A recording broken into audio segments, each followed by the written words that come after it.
Thank you ma'am, written by Langston Hughes. গল্পটা তো তোমরা পড়েছ, এখান থেকে অনেকগুলো লং কোশ্চেনও প্র্যাকটিস করেছো। এবার 2024 সালে এইচএস পরীক্ষায় এখান থেকে কোন লং কোশ্চেনটা আসতে পারে সাজেশন অনেকে অনেক রকম দিচ্ছে, কিন্তু এই কোশ্চেনটাও খুব গুরুত্বপূর্ণ, পড়ে নাও, কাজে লাগতে পারে। এছাড়া আমার চ্যানেলে আমি লং কোশ্চেনের সাজেশন একটা ভিডিও আপলোড করেছি, আমার চ্যানেলে ভিজিট করো, সেই সাজেশন পেয়ে যাবে। তবু আমার মনে হলে এই কোশ্চেনটাও দেওয়ার দরকার আছে, তাই একটু আলোচনা করে দিচ্ছি। একবার শুনে নাও, সহজে মনে থেকে যাবে, কিন্তু কোশ্চেনটা খারাপ নয়, প্রায় পরীক্ষায় আসে, অতএব তোমাদের কাজে লাগলেও লাগতে পারে। তো কোশ্চেন থাকবে, you gonna take me to jail, আপনি কি আমাকে জেলে নিয়ে যাবেন? Who asked this question and to whom, এই প্রশ্নটা কে জিজ্ঞেস করছে এবং কাকে? আর when did the speaker ask this question, বক্তা এই প্রশ্নটা কখন করছে? আর what reply did the speaker get, বক্তা কোন উত্তর পাচ্ছে, মানে কি উত্তর পাচ্ছে। নাম্বার থাকবে এরকম 2+3+1।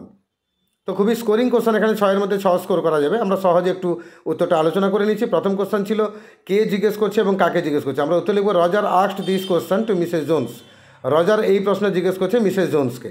সেকেন্ড পার্টে আছে when did the speaker ask this question, বক্তা এই প্রশ্ন কখন জিজ্ঞেস করছে, তার উত্তরে আমরা লিখব, Mrs Jones released Roger in the middle of her room, Mrs Jones রজারকে ছেড়ে দিলেন, আলগা করে দিলেন তার রুমের মাঝখানে।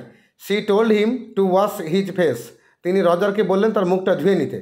Roger went to the sink and bent over it, Roger সিঙ্কের কাছে গেল এবং সেই সিঙ্কের উপর ঝুঁকে পড়ল। Then he asked this question from there, তারপর সে সেখান থেকে এই প্রশ্নটা জিজ্ঞেস করলো।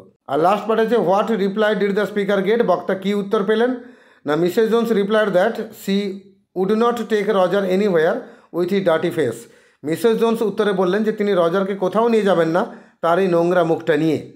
খুব সহজে আমরা উত্তরটা আলোচনা করলাম। এই কোশ্চেনটা কিন্তু পরীক্ষায় আসার সম্ভাবনা রয়েছে, তাই মাত্র 2 মিনিট লাগবে কোশ্চেনটা একবার শুনে নিয়ে মুখস্থ করে ফেলতে। তাই তোমাদের পরীক্ষায় যদি এই প্রশ্নটা আসে তোমাদের কোনো সমস্যা হবে না উত্তর লিখতে। এছাড়া আমার চ্যানেলে ঢুকে পড়ো, সেখানে লং কোশ্চেনের সাজেশনের ভিডিও আছে, গ্রামারের সাজেশনের ভিডিও আছে, রাইটিং সাজেশন দেওয়া আছে। আর বাকি আমার চ্যানেলে প্লেলিস্টকে ক্লিক করে ক্লাস 12-এর ভিডিও বার করে দেখবে, সমস্ত ভিডিও তোমাদের দরকারের সমস্ত ভিডিও তোমরা এখানে পেয়ে যাবে।